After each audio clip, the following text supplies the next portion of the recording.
I have never been more shocked and in this case saddened by the outcome of a sports event than I was by that one. I'm talking about the miracle on ice, Kirk Gibson, Dwight Clark's catch. Those were all positive outcomes, shockingly positive. In this case, so shockingly negative because, Stephen A., I tweeted round by round. I had it 11-1 Pacquiao.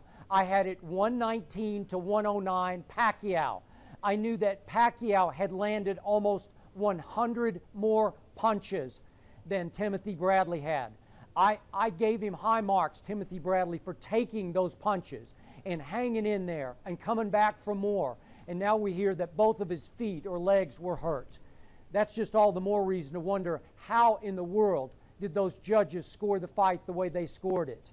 And Bob Arum said after the fight, he went into the ring and Timothy Bradley said to him, "Bob, I gave it my all. I just couldn't beat the guy."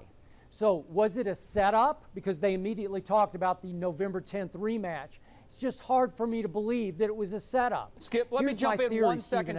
Skip, let me jump in 1 second because we just had a newswire that moved, and I know you're talking about the rematch that we heard after the fight Saturday and even all day Sunday was already set. According to a newswire that moved just seconds ago, this is from Bob Arum. He is saying that it is not necessarily set in stone that a rematch will happen.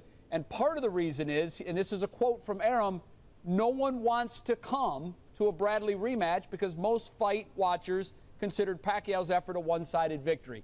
The only reason I interrupt you, it's breaking news, so not necessarily a given on the rematch, at least not yet. Go ahead. No. Well, I mean, Bob Arum had actually said that yesterday, that he said, let's hold the phone on the rematch because people are going to be so outraged they won't want to buy tickets to the rematch. And Bob says, look, because I handle both fighters, I stand to make money from the rematch. But he was very upfront about how that outcome on Saturday night, Stephen A., could be a death knell for boxing. I'm going to throw one theory at you. I know you were at the Heat game, the Game 7, but I watched the whole pre-fight when Pacquiao disappeared for a while from his dressing room because he was watching his Boston Celtics. The game went a little later than he expected. Then he needed to go find a treadmill to warm up his calves that bother him. I think maybe the judges were miffed at him for holding up their fight, their sports event, for so long that maybe they just took it out on him, that they judged round by round way too harshly. That's my only long shot reason that I can read into what happened on Saturday night because the rest of the judging from all three are just mystifying to me. Well, first of all, let me say this. Two of the judges, one was 74 years of age, one was 71 years of age. It's not about age discrimination. You're just pointing out the obvious from the perspective that, you know, if you're that old and you've been involved in the sport for that long, then obviously you might have an ingrained belief as to what the sport demands and professional decorum, entering a ring at a certain period of time, not keeping them waiting, those kind of things you just pointed to and how that could potentially influence their mindset and them in terms of them being a bit temperamental before the fight even began. But, you know, on this show, you know, First Take here, you know, we're about making a difference and we're about calling it like we see it. So, Skip, let me take the bull by the horn and make this proposal.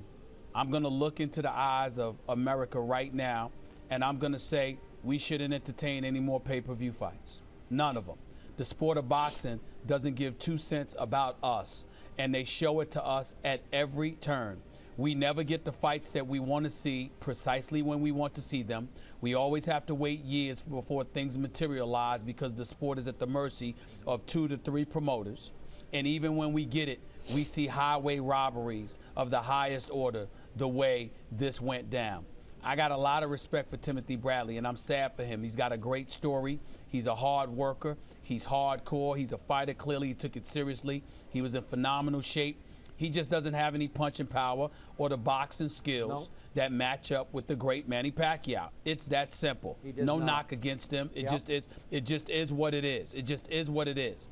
But to be into that ring and for this to transpire, it was as egregious as it gets. The only thing that comes to my mind, Skip, that was worse than this was when Pernell Whitaker was robbed of a victory against the great Julio Cesar Chavez, when I thought he gave Chavez a boxing lesson, and it was called a draw. I mean, that was a robbery in and of itself.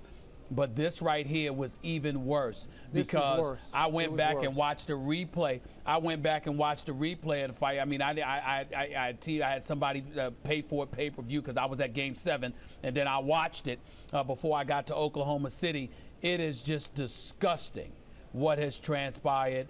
Pacquiao won at least 10 rounds. It was clearly lopsided. Everybody and their grandmama knew it. And it's just embarrassing that they let this happen. But we play the suckers far too often.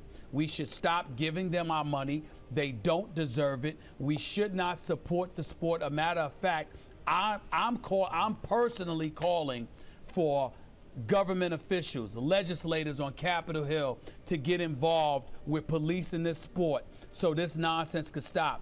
They have no representation whatsoever, no association that represents the well-being of the fighters. They put forth that hard work. I don't know any athletes more hardworking than professional boxers, yet they go into the ring and they're at the mercy of bogus judges and corrupt promoters and the like. And it has to stop. Don't give him your pay-per-view money. I don't want to see it. I don't want to talk about it. The fact that Mayweather and Pacquiao haven't fought yet is to me, is just as egregious because, once again, they're showing an unwillingness to care about what we want. So if they don't care about what we want, we shouldn't care about what they do until they get their act together. I will never pay for a fight again until I start seeing the fights that I want to see when I want to see them, so I can have some confidence that we're not being manipulated.